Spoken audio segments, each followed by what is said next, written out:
আসসালামু আলাইকুম ওয়া রাহমাতুল্লাহি ওয়া বারাকাতুহু। দর্শক, বিবাড়িয়া জেলার সরাইল উপজেলার শাহবাজপুর গ্রামে গত ৬ জুলাই মসজিদের ছাদে একজন ৯ বছর বয়সী মেয়ে শিশুর বিবস্ত্র লাশ পাওয়া গিয়েছে।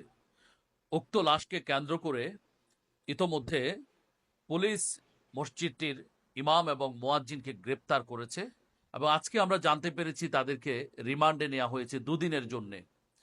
তো এই বিষয়টি আসলে অত্যন্ত উদ্বেগজনক, অত্যন্ত দুঃখজনক। আমি প্রথমে আহ, ভুক্তভোগী পরিবার অর্থাৎ নিহতের পরিবারের প্রতি সমবেদনা জ্ঞাপন করছি। মসজিদের মতো পবিত্র স্থানে এটার ছাদে একজন নিষ্পাপ মেয়ের বিবস্ত্র লাশ, এটা আমাদেরকে খুবই পীড়া দেয়। এটা আমাদের জন্য খুবই কষ্টের, খুবই বেদনার। আল্লাহ সুবহানাহু ওয়া তাআলা ভুক্তভোগী পরিবারকে সাবরে জামিল নসিব করুন এবং তাদেরকে উত্তম প্রতিদান দিন।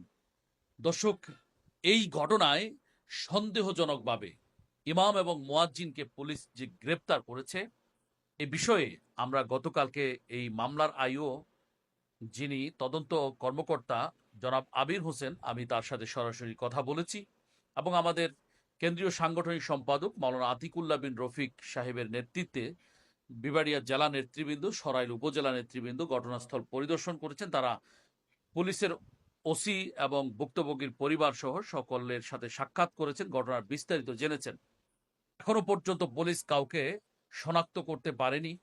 তবে মামলার আইও যিনি জনাব আবির, তিনি আমাকে বলেছেন যে আমরা যখন জিজ্ঞেস করেছি কেন সন্দেহজনকভাবে ইমাম মুয়াজ্জিনকে গ্রেপ্তার করা হয়েছে, তখন তিনি বললেন যে তাদের ডিএনএ টেস্টের জন্যে তাদেরকে পুলিশ হেফাজতে রাখা হয়েছে। যদি ডিএনএ টেস্টের রিপোর্ট তাদের বিরুদ্ধে যায়, অর্থাৎ তারা যদি নির্দোষ হয়, তাদেরকে ছেড়ে দেওয়া হবে সসম্মানে। আর যদি দোষী প্রমাণিত হন তাহলে গ্রেপ্তার দেখানো হবে।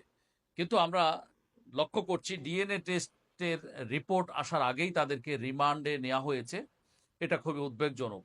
সন্দেহজনক আসামিকে যদি আপনি রিমান্ডে নিতে হয়, তাহলে আইনের ধারায় যদিও সেটার অপরচুনিটি রয়েছে, কিন্তু এখানে আমাদের যে বক্তব্য, সে বক্তব্য হচ্ছে যদি সন্দেহজনকভাবে মসজিদের দায়িত্বশীল হিসেবে ইমাম মুয়াজ্জিনকে উক্ত ঘটনায় গ্রেপ্তার দেখানো হয়, তবে আমি মনে করি ৩ জন গুরুত্বপূর্ণ ব্যক্তিকেও গ্রেপ্তার দেখানো উচিত ছিল পুলিশের। একজন মসজিদটির সভাপতি, দ্বিতীয় জন মসজিদের সেক্রেটারি, তৃতীয় জন হলেন মসজিদের কেশিয়ার। এই ৩ গুরুত্বপূর্ণ ব্যক্তিকে সেখানে একই সাথে ইমাম মুয়াজ্জিনের সাথে গ্রেপ্তার কেন দেখানো হলো না, এ বিষয়ে আমরা আইন শৃঙ্খলা রক্ষাকারী বাহিনী এবং এই মামলার সাথে, ঘটনার সাথে সংশ্লিষ্ট রাষ্ট্রের ব্যক্তিবর্গের সাথে দায়িত্বশীল কর্তা ব্যক্তিদের কাছে আমাদের এ বিষয়ে প্রশ্ন রয়েছে। আশা করি এই প্রশ্নটি উত্তর আপনারা দিবেন।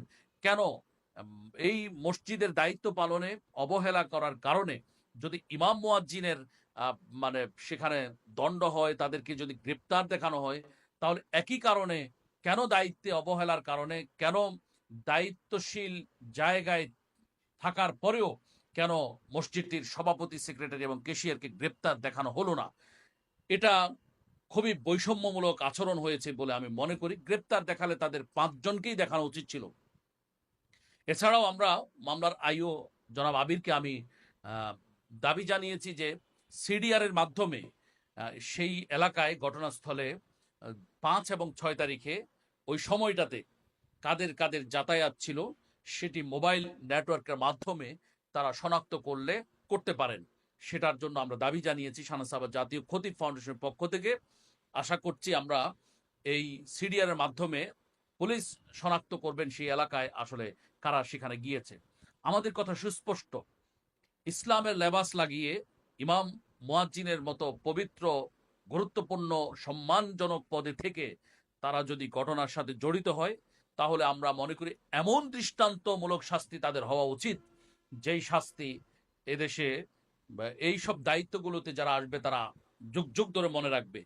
আর যদি তারা নির্দোষ হয়, তাহলে একজন ইমামের সম্মান কতটুকু, একজন মুয়াজ্জিনের সম্মান কতটুকু, সেটা নিশ্চয়ই বিজ্ঞ আদালত এবং আইন প্রয়োগকারী সংস্থা, প্রশাসন নিশ্চয়ই তারা উপলব্ধি করবেন এবং তাদেরকে সসম্মানে ছেড়ে দিবেন। এই মসজিদ হচ্ছে আল্লাহর ঘর। এই ঘরের যারা দায়িত্ব পালন করেন তারা সম্মানিত। এই সম্মানিত জায়গায় যদি কাউকে অন্যায়ভাবে হয়রানি করা হয়, তাহলে কিন্তু আগামী দিনে এই জায়গাগুলোতে মানুষ আর আসতে চাইবে না। মানুষ এটাকে রিস্কি মনে করবে। ইমাম খতিবগণ এখানে আর আগ্রহ হারিয়ে ফেলবেন। তাহলে আমাদের সবচেয়ে বড় ইবাদত নামাজের মতো বিষয়ে আমাদের কিন্তু অনেক, আমরা মানে খুবই খারাপ একটা সিচুয়েশনে পড়ে যাব। ইমাম সংকট, মুয়াজ্জিন সংকটে পড়ে যাব, এরকম একটা সিচুয়েশন তৈরি হতে পারে।